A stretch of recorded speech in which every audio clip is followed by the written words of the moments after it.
maanta oo taariikhdu tahay 11 bisha May waxaan ka baxaynaa magaalada Garoowe waxaa soo gabangaboobay shirkii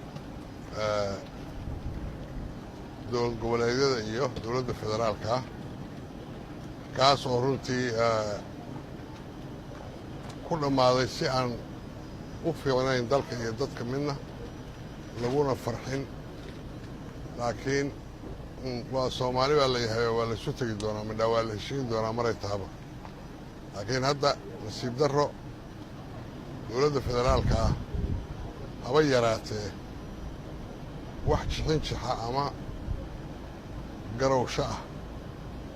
oo wax alaalay wixii dhibaato jiray oo ka mid ahayd sharcigii oo doorashooyinka ka mid yahay arrinta galmudug oo aad ogtihiin xaalkeeda oo ay aad iyo aad maaragtay gardarre iyo colaad badan ku hayaan arrintii khayraadka midii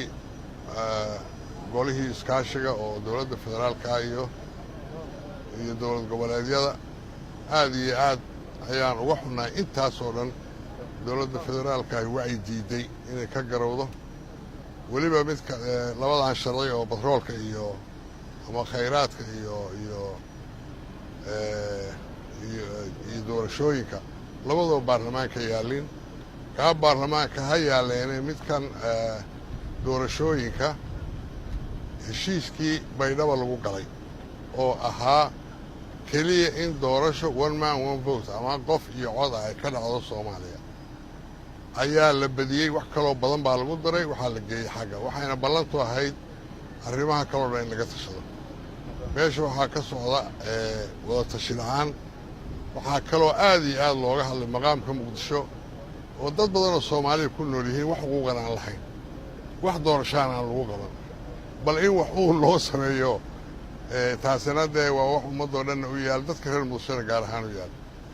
in laga hadlo oo dhowr milyan oo qof ay xuquuq la'aan noqoto ama aysan doorasho gelin waa arrin fiican maaha marka arrinta intaasi waa intii kalena qoraal bay ku baxday waad akhrisan doontaan aad iyo aad baad u mahadsantihiin waa degdegsannahay ummadda Soomaaliyeed waxaan aad iyo aad aan ugu guubaabinayaa inay fadhiga ka kacaan oo sidaan dalkii ugu dumay waana baaba'aya in wax laga qabto oo ummaddu isugu timaado caqliga la isu geeyo ayaa loo baahan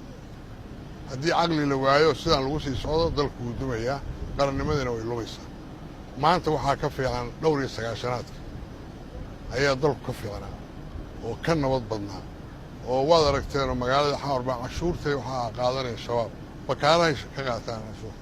maxkamadaha ay wax ku kala xukumaan xamar weynay ku yaalleen aad iyo aad bay nasiib darro u tahay dadka ayaana loo baahaya arrinta inay ka dhiidhiyaan